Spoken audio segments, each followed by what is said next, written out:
Few stories have stuck with me in quite the same way that Neon Genesis Evangelion has. That's not a unique position, but it's true. Ever since I saw clips from Asuka's fight in the end of Evangelion, it's loomed like a specter in my periphery, waiting for me to finally watch it. For a while, I was actually really nervous to do so, in part because everyone that talked about it emphasized how traumatic it was, and that it either sent them into or pulled them out of depression. But also because I was afraid I would be the exact type of person Anno allegedly made the end of Evangelion for, someone that missed any and all metaphor and character work and just wanted fan service and cool fights. Maybe it was that exact fear that allowed Eva to be the series that pulled me out of that mindset, allowing me to connect on a deeper level to the stories I engage with. I'm not the best with metaphor, I tend to take things pretty literally, but for what it's worth, I was more than happy with the end of the main series. I felt that while the mechanical elements of the story were kinda dropped, the story had always been more about Shinji and his growth over flashy mech fights, and I do feel that after watching Eva, I've gotten better at actively searching for and critiquing a story's themes rather than just nitpicking lore details. So I wanted to talk about one of my favorite scenes, and how it visually and thematically argues against one of the bigger concepts in the series,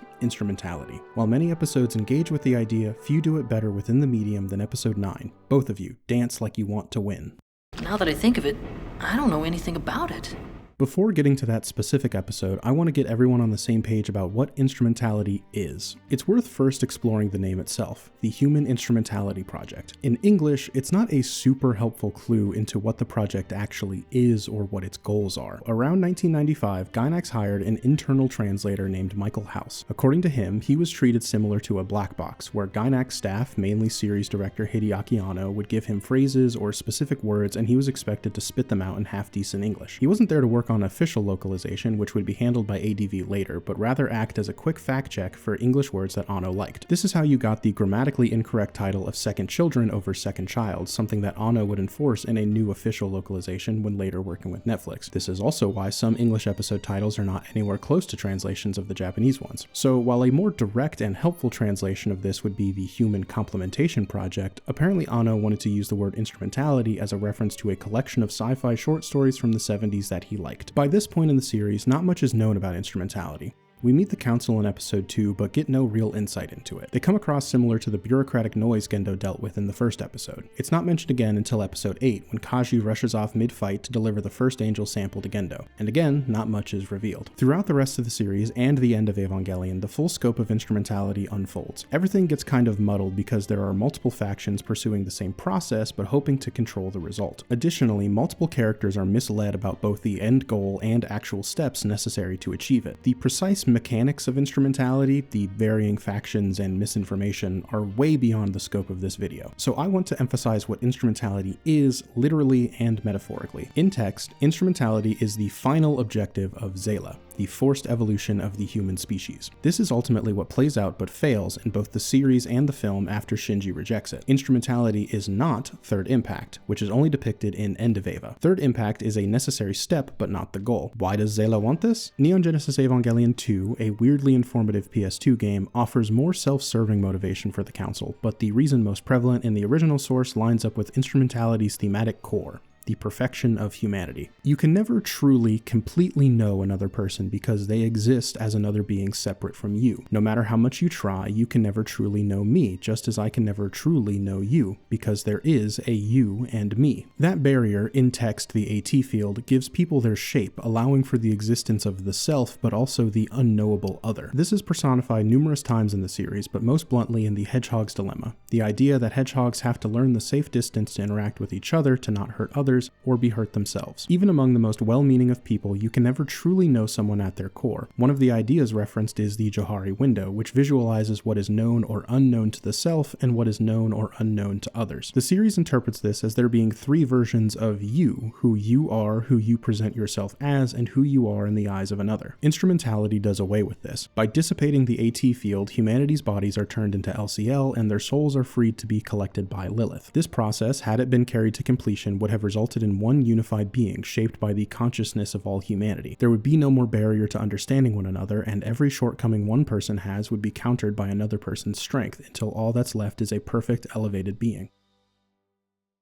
15 years ago in Antarctica, mankind discovered To get everyone up to speed, let's recap the story so far. Shinji is still grappling with piloting the Eva, as he will for the rest of the series, but he has recently made the active decision to stay. He is largely seeing that through and is much more comfortable with the procedure during angel attacks. His tendency to self-isolate is still habitual, often either reading manuals or listening to music to avoid engaging with others. Despite this, he's made 2 friends at school that he seems comfortable with, has started being more blunt with his view of Misato and what it's like to live with her, and recently tried to connect with fellow pilot Rei. The encounter with Ramiel required the first instance of cooperation between pilots. Shinji was tasked with firing the positron sniper rifle while Rei defended him from any retaliatory strikes. In the direct aftermath, Shinji, unknowingly mirroring his father, rushed to ensure Rei's safety and affirmed her humanity and existence. It's one of the first moments of genuine human connection in the series, but that does not mean everything is looking up. The Jet Alone incident demonstrates that humanity is still as tribalistic as ever. Governments are actively hiding the truth regarding Second Impact and the Angel attacks, and despite the UN providing some level of stability and unity, various countries and organizations insist on going their own way, attempting to secure their own contracts and funding rather than a truly unified global effort for the good of humanity. Nerv, acting in tandem with Zayla, sabotaged the Jet Alone demonstration, worried that anything close to an Eva would siphon the much-needed funding to build at least 5 more planned units and the ultimate goal of mass production. Even what should be a simple handoff between Nerv branches, facilitated by the UN, is met with a pissing match between the UN naval captain and Misato. It is within this geopolitical strike and tension that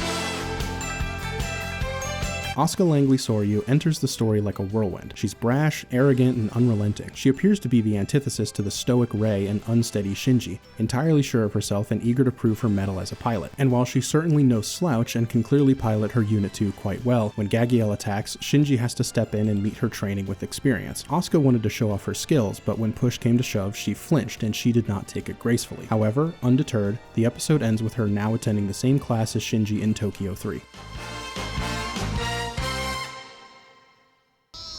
Guten Morgen, Shinji! Episode 9, subtitled Both of You Dance Like You Want to Win, is one of my personal favorites. It sits as an almost entirely unblemished bright spot in the series, where the characters achieve an unambiguous victory and end the story on a genuinely hopeful note. Israfel doesn't get much screen time. After its first appearance, we see it split and then cut to the post-fight analysis where both Shinji and Asuka got trounced, and the final fight is only 62 seconds long. This angel and this episode were designed solely to facilitate Asuka and Shinji getting to know each other quickly. In the previous episode, we saw how much they clash, but it gets even worse here. Asuka gets a rise out of Shinji like no one else, and he clearly doesn't really know how to coexist with her. She doesn't do him any favors, often contradicting herself between words and actions. She'll extend a hand just to turn away and tout how much better she is. After the initial encounter goes poorly, Misato arranges for Asuka to move in with her and Shinji. They will spend the next 6 days together, learning to fight in perfect unison in a pre-planned pattern to strike both of Israfel's cores at the same time while it recombines. They spend so much time together, sleeping in the same room, brushing their teeth, and rehearsing,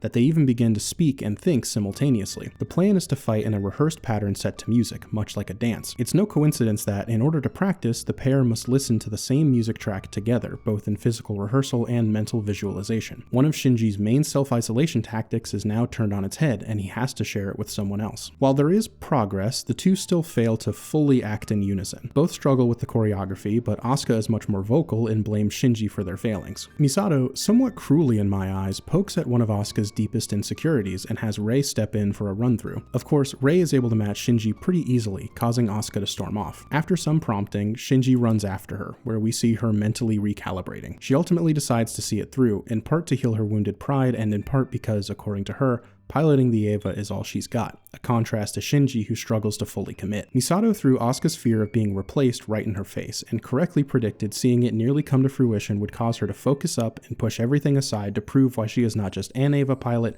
but the best Eva pilot. The night before the planned battle, Misato is held up at Nerv, and Asuka takes this opportunity to sleep in her own space for the first time in nearly a week. Despite what he'll say later, Shinji is not visualizing the battle tomorrow. He's self-isolating again. Asuka wakes up and tiredly uses the restroom before coming over and collapsing next to Shinji, similar to where she slept previously. This causes his tape to rewind, serving as a soundtrack for his chaotic thoughts as he's unaware what Asuka's intent is, but gets the impression that she's trying to kiss him. As he tentatively leans in, she quietly calls out for her mother. Next we see Shinji has taken his bedding and moved away, bitterly commenting how Asuka is a kid just like him.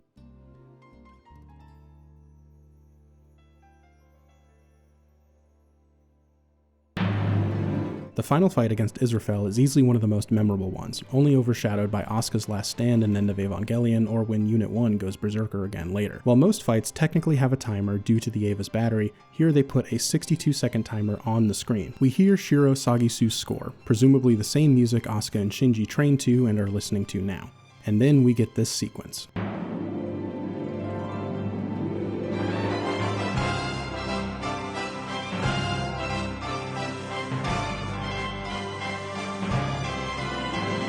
Units 1 and 2 mirrored across the screen, moving in sync, while partial images of Asuka and Shinji flash over each other, creating the impression of one unified being. After forcing Israfel to separate and partially recombine, they are able to land the finishing blow, simultaneously striking the Angel's 2 cores. They did it. They won. And sure, they may have stumbled a bit right at the end, but they're kids. In a better, kinder world, one would hope they could continue to grow and improve.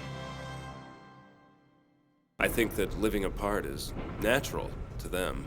And being together is unnatural? Instrumentality is working from the conclusion that humanity ultimately cannot overcome the friction caused by individuality, that separate beings cannot truly unite for the greater good. Thus, there is a need to evolve the species into a greater consciousness. This is a reflection of the fear that many of our protagonists have, that no one can truly understand you, so it's best to keep your distance. But Evangelion hammers home that while connection is difficult and scary and you likely will be hurt, you have to do it anyway, because to be truly alone is to not even live. Episode 9 is entirely centered around the relationship between Asuka and Shinji, and the conflict forces them to bond in ways they may have been reluctant to do otherwise. Throughout the rest of the series, many relationships become fraught or outright disintegrate, including this one. But I believe that, even in the series' darkest moments, this is what it's trying to express. Yes, creating and maintaining relationships is hard. Yes, you will likely be hurt by someone you love, and if you're not ready to face your own problems, may very well hurt someone yourself. But that doesn't mean you shouldn't try. To run away, to isolate, is to give into that fear and disconnect from humanity. It's to spiral until you live your life trying to avoid friction and miss out on meaningful relationships. Detach too much and you won't even be able to recognize yourself, because as much as the other may frighten us, it also gives us our shape. You can truly only define yourself by how you differ from and relate to others. If no one else existed, if there was no one to acknowledge you, how could you possibly define yourself? Never again in the series would these two accomplish this feat. Both were put in situations where they couldn't just run from their problems, Asuka with her fear of being replaced and Shinji with his self-isolation. While it didn't entirely fix their issues, as only they can do that for themselves,